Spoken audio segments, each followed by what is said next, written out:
Okay, good morning. Let's start this briefing of the UN Information Service. Today is Tuesday, 3rd of March, and of course we are immediately going to speak about the unfolding situation in the Middle East. We have a few colleagues joining in here in Geneva and from the field.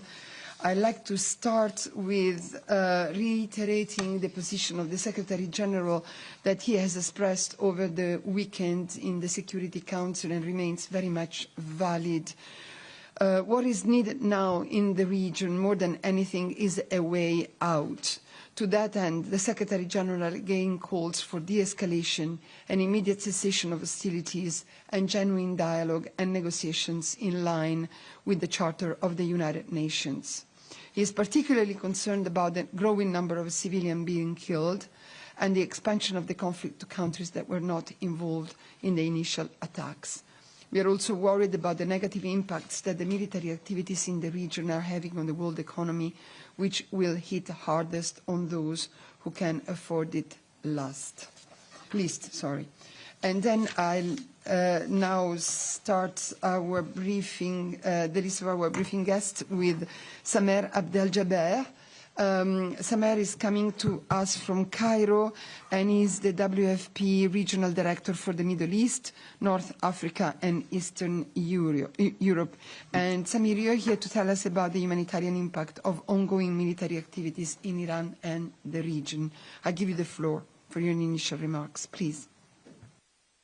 Thank you very much, and good morning and Ramadan Mubarak to all of you. Well, the situation is evolving very rapidly and often little warning that we're coming our way, driven by the security developments that are fast-paced. We remain as WFP operational, ready to scale, and at the same time positioned to respond to the growing needs in the region.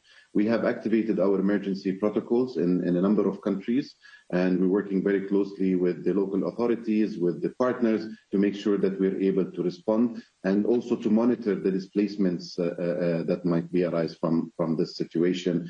Those include countries like in Iran itself, Turkey, Iraq, Syria, Lebanon, Jordan, Yemen, and Palestine and Armenia. Those potentially are countries that could be impacted, and you will hear later from my colleague in Afghanistan, because that will have an impact also on the corridors that are reaching Afghanistan.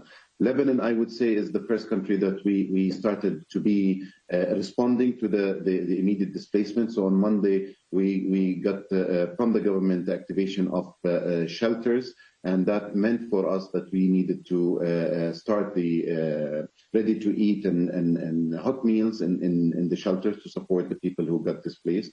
Of course, we are also worried about the shipping lines and air travel, because that will have a direct impact on our operations, whether it's the supply chain routes, but also on basically the rotation for the humanitarian staff that have been working in difficult situations over the last period of time.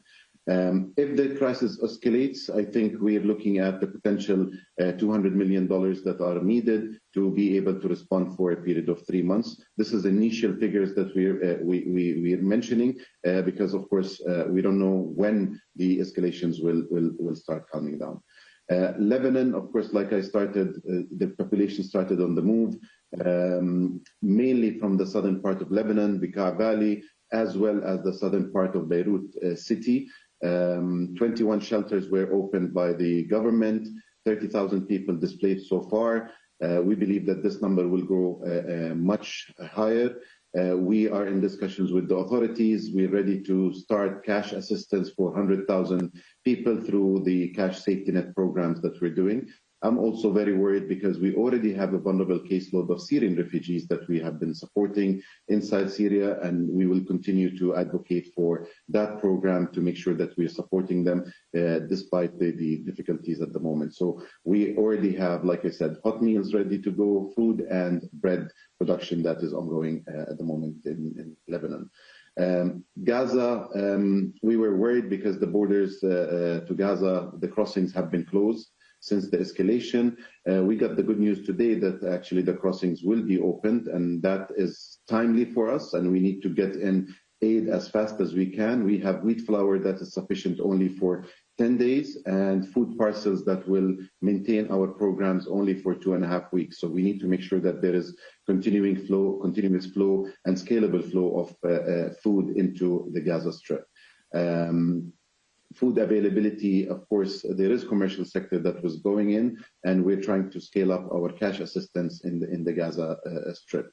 If closures continue to affect or delays continue to affect, we expect that we will have to reduce our general food assistance, the ration size, to almost 25% to support 1.3 million people with wheat flour and food parcels. On the logistics side, in general, I would say the humanitarian supply routes across the region are going through strain. Disruptions in the Strait of Hormuz is something that we're monitoring, the Red Sea as well, because that will complicate maritime routes and basically delays and driving costs for most of our operations that depend on those routes.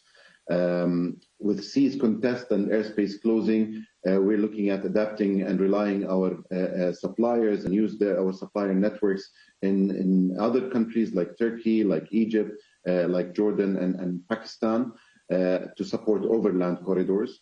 And Egypt ports and Suez Canal are still functioning, and that is a key hub for us to support our operation in Gaza, but also in Sudan.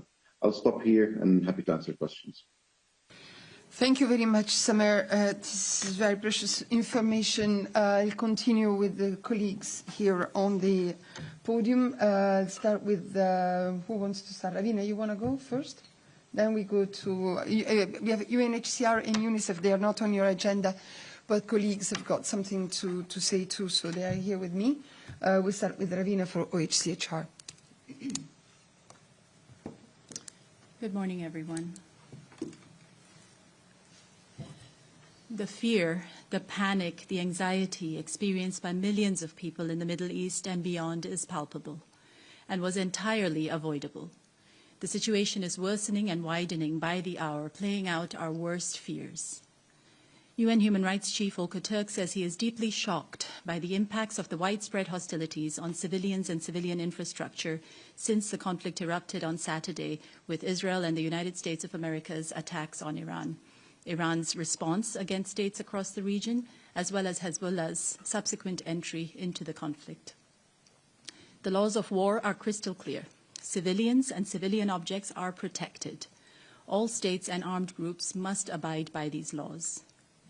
The High Commissioner calls on all parties to exercise maximum restraint, prevent further escalation, and take all feasible measures to protect civilians, including migrant workers, as well as critical infrastructure. Returning to the negotiating table is the one and only way to bring an end to the killing, the destruction, and the despair.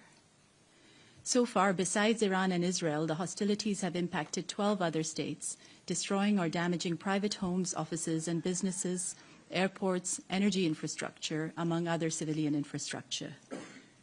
In Iran, the Iran Red Crescent Society reports put the death toll at 787.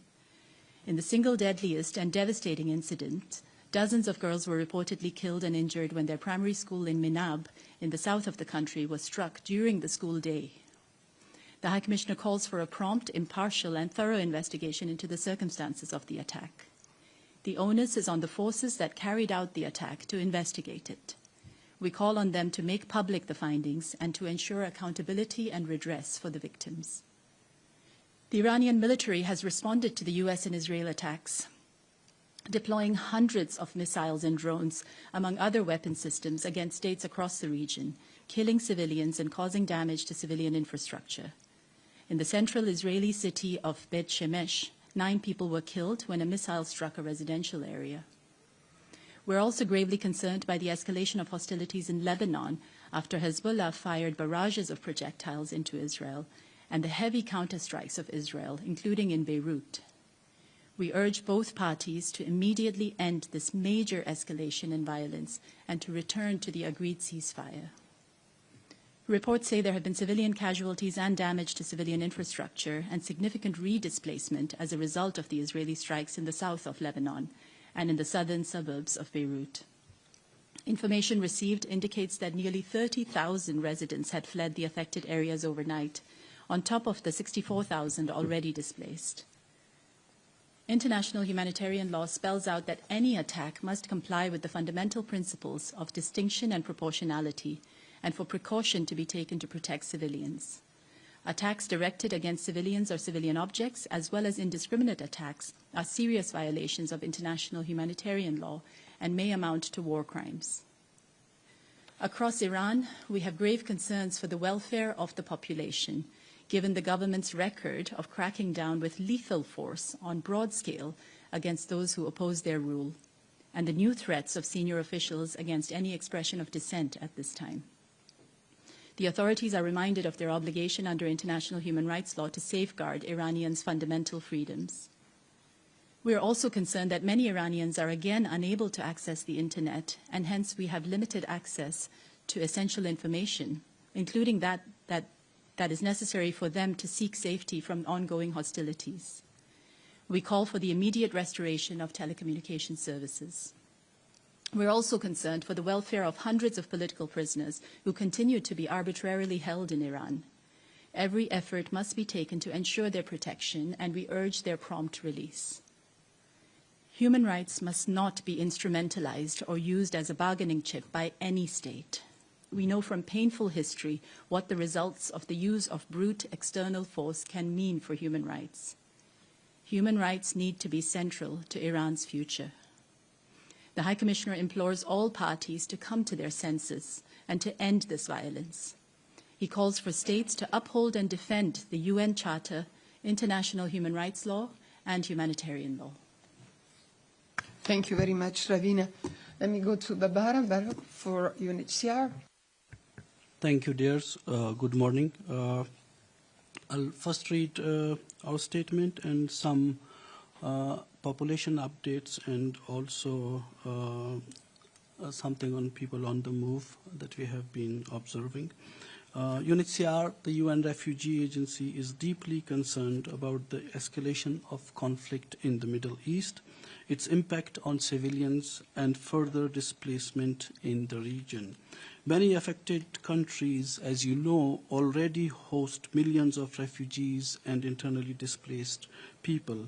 Further violence risks overwhelming humanitarian capacities and placing additional pressure on host communities. We echo the UN Secretary General's urgent calls for dialogue and escalation, respect for human rights, the protection of civilians, and full adherence to international law. UNHCR is ready to scale up its humanitarian response as needed. Inside Iran, UNHCR is the largest UN agency with presence in Tehran and other field offices. Apart from Tehran, we have offices in Mashhad, Kerman, Shiraz, Isfahan, and Dohran. UNHCR, according to our updated figures, Iran hosts 1.6 million refugees and other people in need of international protection. In Iran, UNHCR works to support the government in maintaining inclusive services such as health, education, and social protection, promoting self-reliance of forcibly displaced people, and providing individual support to the most vulnerable. UNHCR continues assisting and supporting refugees, however, with some reduced operational capacity. UNHCR is closely monitoring developments at this time in terms of population movement. There is no significant movement across the border with Turkey or along the Islam-Kila border between Afghanistan and Iran. Just to complement of what colleagues were saying on the situation in Lebanon, heavy displacement is being reported across parts of southern Lebanon, the Bekaa and southern suburbs of Beirut, after Israel issued evacuation warnings to the residents of more than 53 Lebanese villages and intense airstrikes across all three parts of Lebanon. As of yesterday, the conservative estimates suggest that nearly 30,000 people were hosted and registered at collective shelters. Many more slept in their cars on the side of roads or were still stuck in traffic jams on the roads leaving the south to Beirut. Many families are leaving by car and by foot with limited belongings and seeking safety in other areas, while many have spent their night in their cars, as mentioned, remaining uncertain where they will stay. UNHCR has, since early morning, mobilized its resources to be able to respond to the emerging needs in coordination with the Lebanese government, including their disaster management unit and our humanitarian partners. We are prepared to scale up assistance as needed. As you heard the call, civilians must be protected at all times. We reiterate the urgent need to protect civilians and civilian infrastructure and ensure safe access for those fleeing and facilitate safe and unhindered humanitarian access to people in need. UNHCR is closely monitoring the situation inside the country and coordinating and collaborating with the authorities there. On the Lebanon-Syrian border, some increase has been witnessed in terms of population movements. A few hundred more people, which was observed in the number of Syrians who are refugees inside Lebanon, crossing into Syria from Syria into Lebanon. Our staff have been present. We have a contingency plan for any possible influx from Lebanon in case things develop. And in terms of our preparedness, UNHCR's emergency supplies are available for rapid deployment from UNHCR's global stockpiles. We have our centers in Dubai, Termez in Uzbekistan, and Copenhagen, as well as from regional hubs in Lebanon and Syria. These include emergency relief items whenever a humanitarian crisis happens. I stop here. Thank you. Thank you very much, Babar. Let me go to my right. Ricardo for UNICEF. Good morning, everyone. Bonjour. UNICEF is, of course, extremely concerned and alerted by the military escalation in the Middle East. The situation is deteriorating rapidly, and as we see time and again in conflicts, children are the ones who suffer first and who suffer the most. A descent into deeper conflict must be avoided at all costs. In the last 4 days, we have received reports of children killed and injured in Iran, Israel, and Lebanon as hostilities intensify. In fact, the reported number in Lebanon is now at 7 children killed and 38 injured since the weekend. Continued missile fire and airstrikes are placing children in immediate danger, forcing families into shelters and disrupting access to schools and essential services. Each new escalation expands the circle of harm. Residential areas, schools, and critical infrastructure are being affected. Hospitals are under pressure or being hit. Children who have already endured months of instability are now facing renewed trauma, fear, and displacement. The military escalation in the Middle East is also severely disrupting vital supply routes, which impacts our ability to deliver for children in need. UNICEF is working with partners to identify alternative routes, maintain supply chain operations, and prevent stockouts while continuing to deliver life-saving supplies to meet the most urgent needs of vulnerable children. We reiterate, of course, the SG's call for an immediate cessation of hostilities and de-escalation and all parties to return to the negotiating table. Failing to do so risks a wider regional conflict with grave consequences for civilians, children, and regional stability. International humanitarian law is unequivocal. Children must be protected at all times. Children must never be targets. UNICEF urgently calls for immediate de-escalation and for all parties to uphold their obligations to protect children wherever they are. Thank you. Thank you very much. And Tommaso for IFRC. Thank you very much, Alessandra, and good morning all. As you may know from the statement we shared last Saturday, the International Federation of Red Cross and Red Crescent Societies is following closely and is deeply concerned about the recent escalation of hostilities in the Middle East. As the situation is changing fast, we still don't have the full picture, but we would still like to brief you on the action we have taken so far. The teams of the IFRC network are on the ground and responding as needs arise. We are working with the affected national societies to support a timely humanitarian response and ensure we can augment their capabilities. The safety and protection of humanitarian workers must be prioritized above all during this challenging time to ensure that they can safely carry out their humanitarian mission. The IFRC has activated every level, from global to regional and local, to ensure coordination and readiness to respond, including IFRC logistics pipeline and prepositioning of humanitarian goods. We have immediately activated our Disaster Response Emergency Fund, the IFRC DREF, allocating 1.5 million CHF to support the response in Iran. The Iranian Red Crescent Society has mobilized its network of volunteers and staff. Emergency medical teams were immediately dispatched to impacted sites to provide on-site triage and first aid, stabilization of injured individuals, and medical evacuation to referral hospitals. Red Crescent pharmacies and medical facilities nationwide have been placed on full alert to ensure continuity of access to medicines and emergency medical supplies. The National Society is also supporting search and rescue operations. The fund allocated from the IFRC aims to deliver life-saving assistance for 200,000 people through a 9-month operational time frame. The budget will cover the procurement of items to support emergency health services like trauma kits, splints, defibrillators, and evacuation chairs.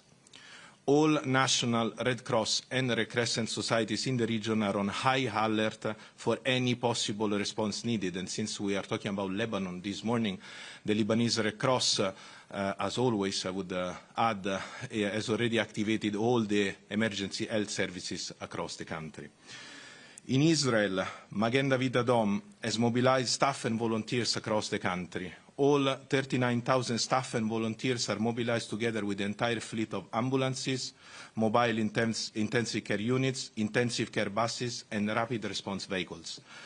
The Magen David Adom in Israel teams treated 121 people as of 1st of March, including trauma, shrapnel injuries, and anxiety cases. They are also supporting evacuation from impact sites. And finally, the MDA launched a national blood donation campaign with drives in secure location to maintain emergency readiness. Thank you. Thank you very much, Tommaso. And to conclude this series of briefing, I just would like to tell you that we are going to distribute the statements that came from Jorge Moreira da Silva, the UN Under Secretary General and UNOPS Executive Director. You will have it in the mail immediately. So let me open now the floor to questions. Let's start with Jeremy. Jeremy, Radio France Internationale. Thank you, Alessandra. I've got two questions for you. The one for WFP first. I think the person from WFP mentioned 25% cuts, ration cuts. I didn't quite understand if it was only in Gaza or if it was globally, if the airline is not going back to normal. And the second question would be to Ravina. Ravina, you mentioned the attack on the school in Iran. So if I got that right, if it was proven that it was an Israeli or US missile that did strike a school for girls in Iran, it will be a war crime. Is that correct? Okay, let me start with Samer. Yeah, thanks, Jeremy, for the question. Yes, 25% of daily needs of food for the people inside Gaza that we would be forced to reduce to if we're not able to get the food levels up to the level required in Gaza Strip. So when the ceasefire happened, we were able to provide 1.6 million people with 100% of their daily food needs. And now gradually we're decreasing to almost 50%. And now if the access is not fully back as required, we will go back to 25% of daily needs. Very clear.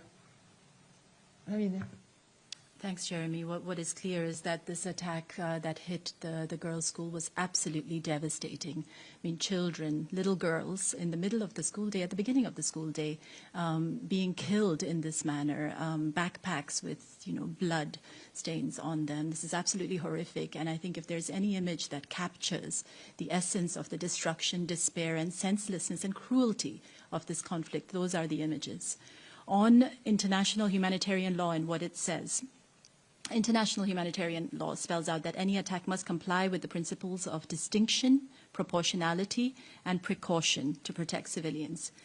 If attacks are found to be directed against civilians or civilian objects or indiscriminate attacks, they are serious violations of international humanitarian law and may amount to war crimes.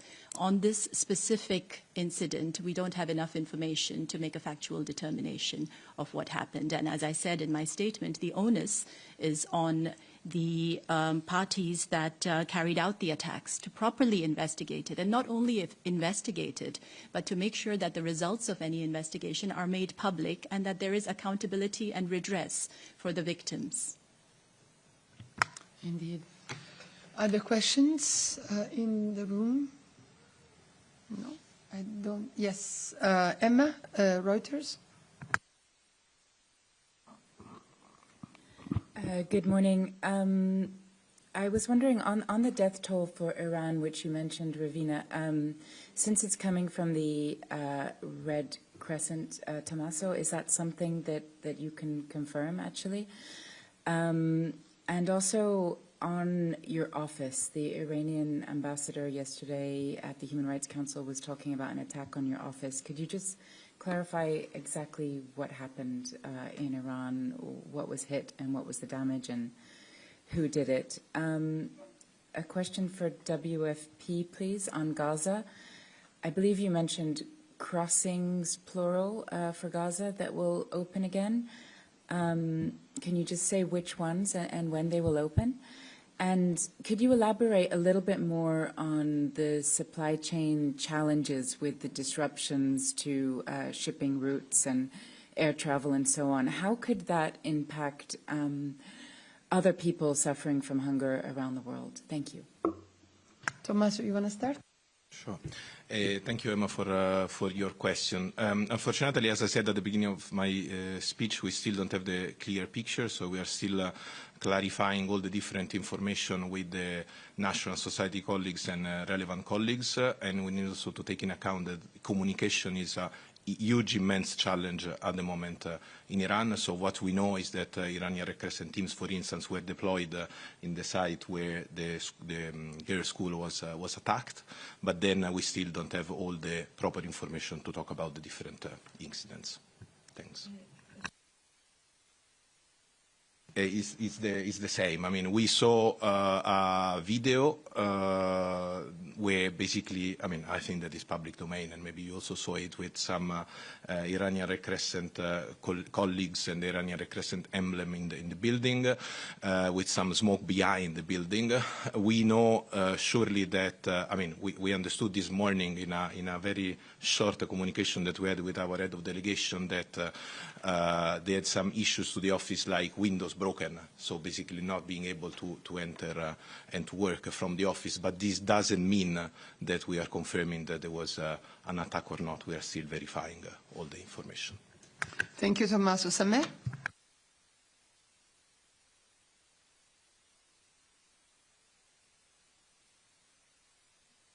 Yeah, sorry, you can hear me now.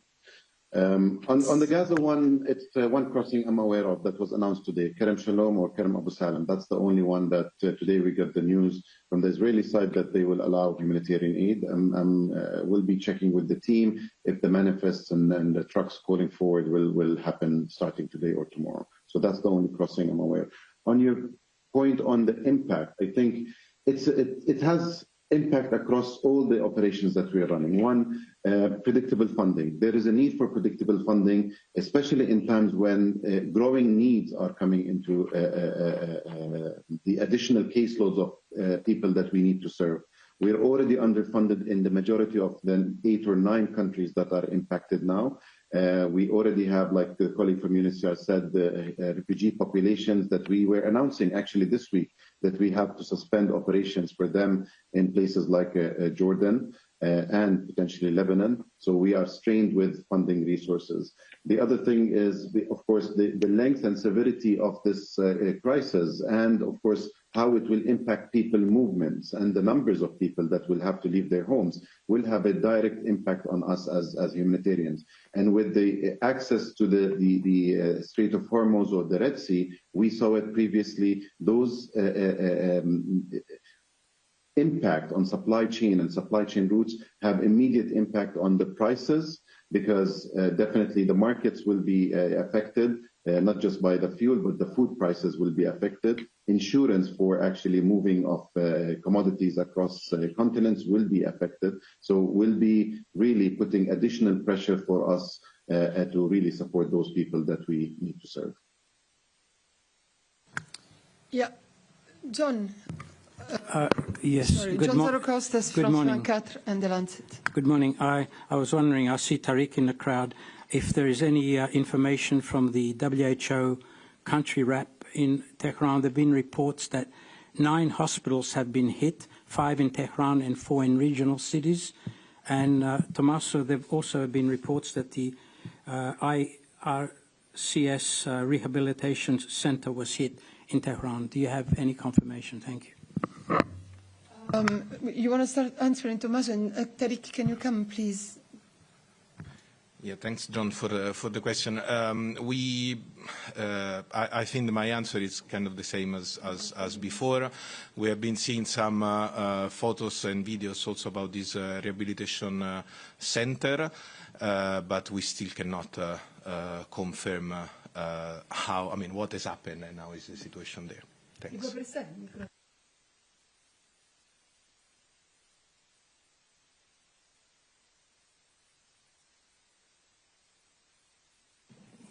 Thank you, Thomas. Indeed, the national, thank you, John, for the question. The National Emergency Medical Organization stated that several hospitals and emergency posts, medical emergency posts, have been damaged, and that one paramedic had been injured. We don't have more details. You've seen that on May 1st, the Tehran Gandhi Hospital was reportedly damaged during the bombardment of the Iranian capital. No casualties were reported, but patients were evacuated to another hospital. Just to give a few more details that we had from the Ministry of Health. According to the Ministry of Health in Iran, the provision of health services is continuing without interruption. Medical equipment, medicines, vaccines, and blood product stockpiles remain stable. There is no shortage of medicines, medical equipment, devices, or infant formulas. The supply chain and distribution of drugs are functioning so far normally. WHO has not been asked for the assistance, but we stand ready to provide if needed. Just to really repeat that protection of health is not negotiable. The protection of civilians, health workers, and health facilities is an obligation under international humanitarian law. And then the most immediate public health impact of this escalation is not only new casualties, but it's also regional shock that disrupts care delivery, supply chains, staff safety, and humanitarian access across multiple crises that have already overstretched local health systems. So I will stop here. Thank you very much, Tariq. If there are no other questions in the room, I go to the platform. Okay, so Michel Legrand, Geneva Solutions. Hi, thank you very much. My question is for Samer regarding logistics, again, on this issue. I apologize if you already answered this or you addressed this at the beginning, but I'm not sure I understood regarding your hubs in Dubai and in that region. So if I understand, these are working, they're functioning correctly, or is there some disruption there? What's the landscape there? Thank you. Samer? Thank you, Michelle. Yeah, our hub in Dubai is functional. Of course, we're looking also at others, like the one in Egypt, where we're supporting Gaza and Sudan, but also we're looking at how to actually use land routes, which will actually increase the cost on us to move commodities out from the humanitarian hub in Dubai. So, but also we're looking at the potential extension of times that it will take actually to move those commodities from there to other locations. We also have hubs in other areas across the globe, so we're actually assessing where the needs are and see what's the fastest way. And Turkey is one of our main food procurement hubs that we're operating out of. And about Turkey, the next question is Mohammed Arsad, the Anadolu agency. Yes, thank you so much, Alessandra. My question is for Ravina. Ravina, you said because of unable to access the internet, you have limited access to essential information. I wonder, do you have any team in Iran now? If not, how you get the information from the ground? Thanks, Mohammed. You're right. We don't have a team on the ground. We have not been able to access Iran. And the internet restrictions have further restricted our ability to collect information. We do rely on credible sources on the ground to corroborate information. Thank you very much. Is there any other question on the Middle East, the situation in the Middle East? Yeah, go ahead, Baha. Of course. Come back. Just as you have been asking about movements into Turkey, just Emma, building up on your query yesterday.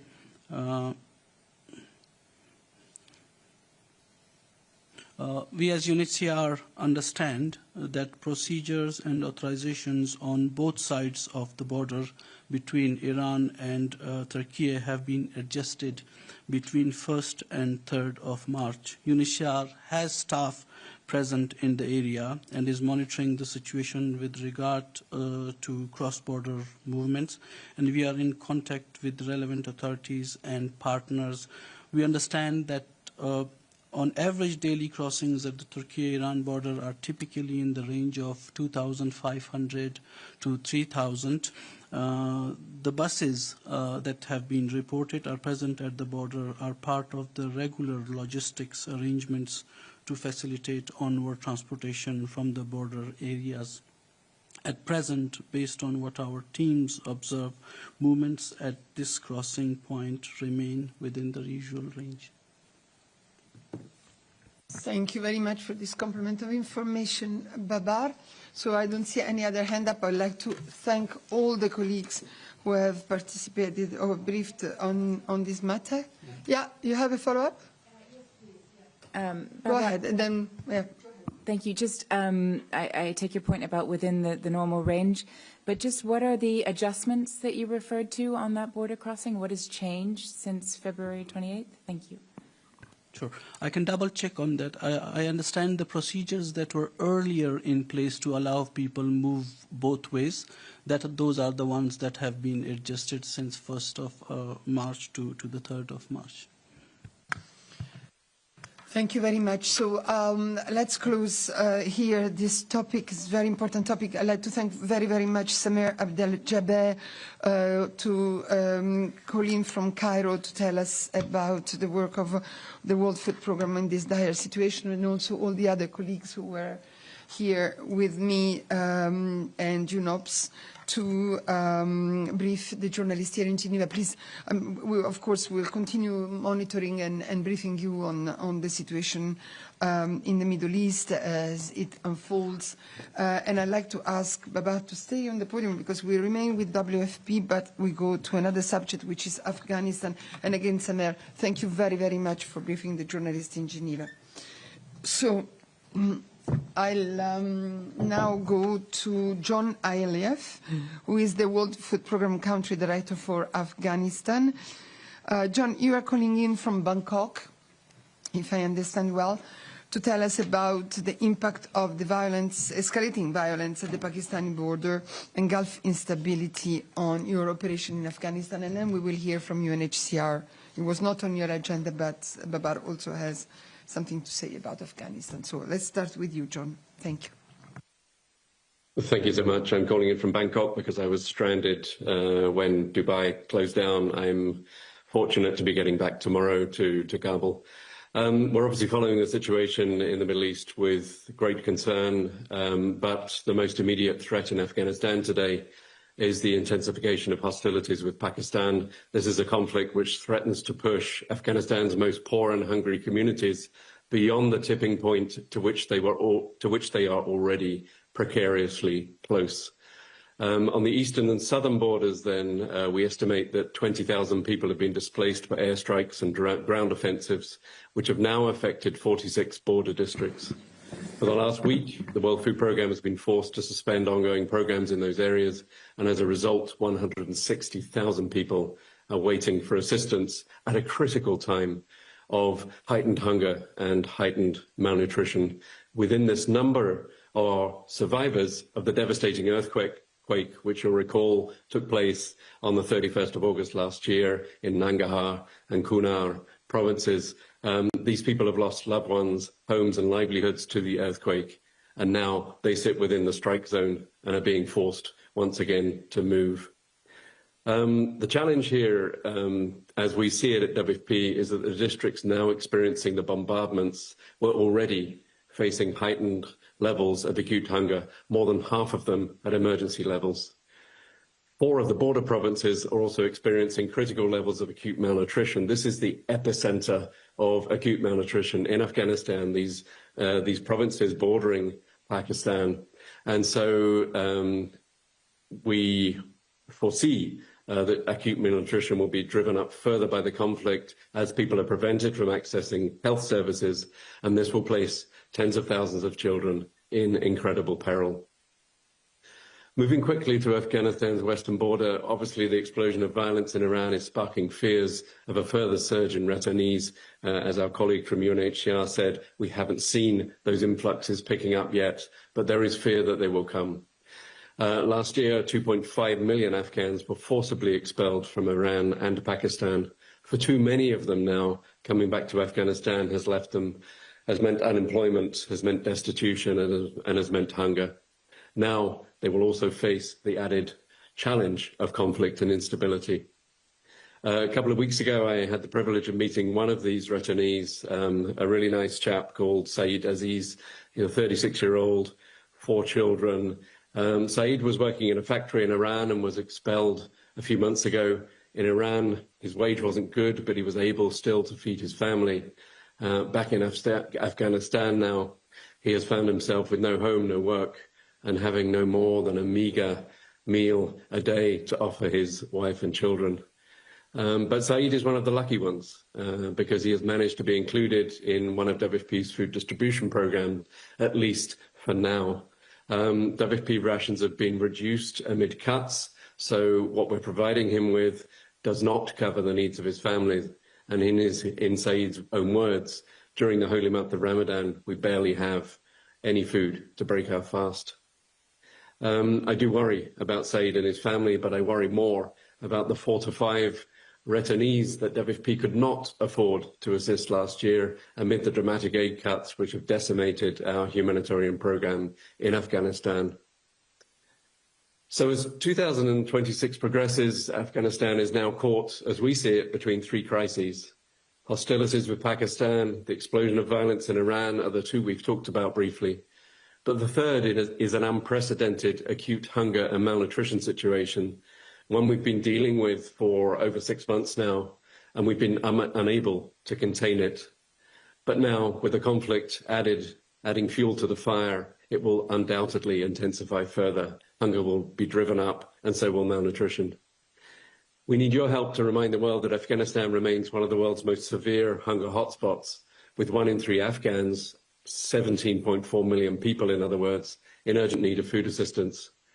Acute malnutrition among children is soaring. Last year, we saw the highest surge ever recorded in Afghanistan. And this year, a staggering 3.7 million children will need malnutrition treatment this year alone. These numbers are high enough in themselves, but what makes this crisis in Afghanistan unprecedented this year is WFP's inability to respond at a level which is anywhere near adequate. This winter, a time when hunger peaks and child mortality peaks. WFP is unable to feed 9 out of 10 Afghans experiencing acute hunger. And what worries me even more than that is that we're turning away 3 out of 4 children who desperately need treatment for acute malnutrition simply because we do not have the funding to assist them. WFP, the largest humanitarian organisation on the ground, has the capacity and frankly we have the grit to step up and respond in these new challenging circumstances, but what we don't simply have is the funding to do so. So we're really urging the international community to recall its promises, the promises made to the Afghan population, particularly its women, made in the aftermath of the change of power in 2021. We urge the international community now to stand up and deliver on those promises. Thank you, Alessandra. Thank you, John. Thank you very much for this update. It's so important to remind us of the situation in this region, and Babar has also something about that. Thank you, Des. Just to update on the number of returns that have happened from Iran and Pakistan so far in 2026, over 232,000 Afghans have returned back to Afghanistan, and majority of these 146,000 are from Pakistan and 86,000 from Iran. And as mentioned, when we kind of take a look at all the numbers, last year the updated figures showed that nearly 3 million Afghans returned to their countries, and many of them not from their own will and choice. Our UNHCR's capacity to assist returnees has been significantly reduced due to funding cuts, as it was mentioned earlier too. We are also worried about the hostilities between Afghanistan and Pakistan that continues, as mentioned.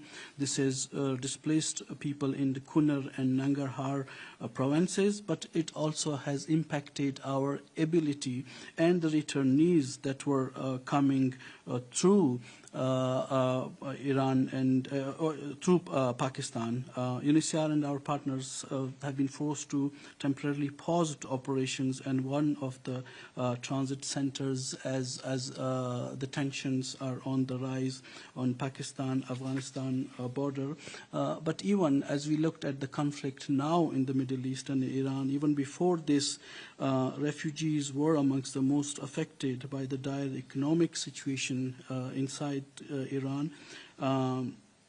So high inflation and rising cost of living have eroded already fragile incomes for refugees, while limited access to formal employment before the crisis started. We are closely monitoring, as mentioned, developments, but also one bit in terms of our work in Iran, refugee reception centers that we run are open with limited attendance, while all we had to cancel previously scheduled appointments for refugees who were coming.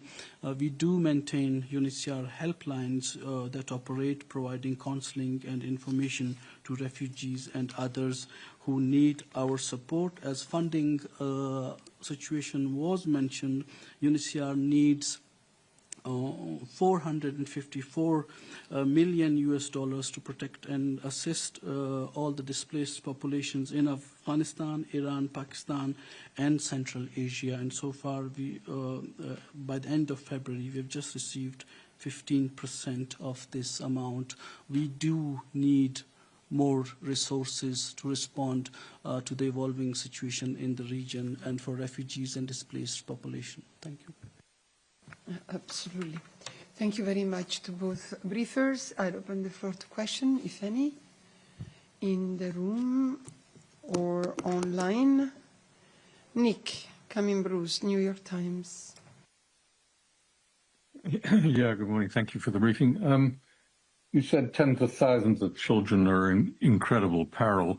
I wonder if you could just enlarge a little bit on what is the scale of need among children and the broader population. And you referenced child mortality rising. Do you have any indication of how many children are dying as a result of this crisis? John? Thank you. Thank you for the question, Nick. In terms of the scale of needs for children when it comes to malnutrition, as I mentioned last year, 2025, we'd already seen the highest surge in malnutrition year on year ever recorded in Afghanistan.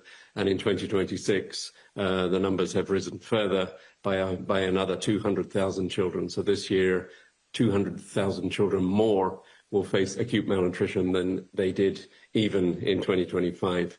So just to repeat, the total number of children who will need treatment for acute malnutrition, the total number we expect to suffer from acute malnutrition this year is 3.7 million children. Mortality is very difficult in many countries, including Afghanistan, to get a hold of. The statistics are flawed because we can only collect them at the health centres. And WFP did a mortality study recently, which had tracked in the last quarter of last year 500 child deaths from malnutrition. But the fear is not children dying in the clinics. In a way, once you come to a clinic, at least you have chance of receiving healthcare and assistance from organisations like WFP. The fear for me, and the ones I worry about more, are the ones stuck in highland areas of Afghanistan that have been cut off by the snow. In some places, 6 months is the period of snowfall, and roads blocked by snowfall, people confined to their villages and not able to access health centres. And so most children, unfortunately, in the winter, traditionally in Afghanistan, die during the winter, and they die at home silently. What I fear this year, given the overall economic situation, which going into winter was dire, given the drought, the returns, the loss of remittances, given the massive cuts in food assistance, which we had last year, and given the fact that during this winter, WFP is only able to reach 2 million of the 17 million people who need food assistance. Given all of that, what I fear is when the snows melt at the end of March or in April, we will find that there have been a very high toll of child deaths in the villages. Thank you very much, John. Let me see if there are other questions for you, online or in the room. I don't see any, so thank you very much for putting the spotlight on this crisis too. Thanks to John from Bangkok and to Babar from here in Geneva. And yes, please continue updating us on this crisis too. And now let me go to our last but definitely not least speaker from WHO. We have the pleasure to have with us Tariq and Dr. Shelley Chada, who is the WHO team leader for eye, ear, and oral health. And while they are coming to the podium, I'll ask Rolando to come and replace me. Unfortunately, I have another meeting. I'll leave you in Rolando's capable hands. And I give Dr. Chada the floor. Thank you for coming every year to tell us about the situation of these pathologies. Please. Unless you want to start. Okay, please. Thank you. Well, good morning. It seems a strange time to be talking to you about hearing health and the problems of children who are deaf and hard of hearing. But I assure you that they are no less real than all the really serious issues that you have been discussing over the last almost 1 hour. So I'm sure that many of us who are here have met or know a child whose teacher keeps complaining that the child doesn't pay attention in class, or that he's struggling and she's falling behind in her studies. And I wonder if we have ever stopped to think that perhaps a reason for this disinterest is really because the child is not able to hear very clearly and not able to make out what the teacher is saying and what other children in class may be saying. Actually, WHO's latest estimates show that around 95 million children across the world, they live with unaddressed hearing loss. So hearing loss, and this hearing loss affects more than just their ability to listen well. It also it can affect their speech and language development, hinder cognitive development, limit social interactions, and lead to poorer academic outcomes. As a result of all of this, children whose hearing loss is not treated, they often have poorer educational outcomes, have poorer employment opportunities, and face financial issues later in life. The fact is that majority of childhood hearing loss, 60% in fact, can be prevented. Conditions that are avoidable and treatable, such as infections, such as glue ear, otitis media, exposure to sound, loud sounds heard through headphones, earphones, in sounds of artillery and shelling and bombs falling. These are what pose the most major risk to hearing in children. And those who do develop hearing loss, they can benefit from effective and cost-effective treatments that are available, such as access to medicines, to surgery, ear surgery, hearing aids, implants, therapy, and where required, sign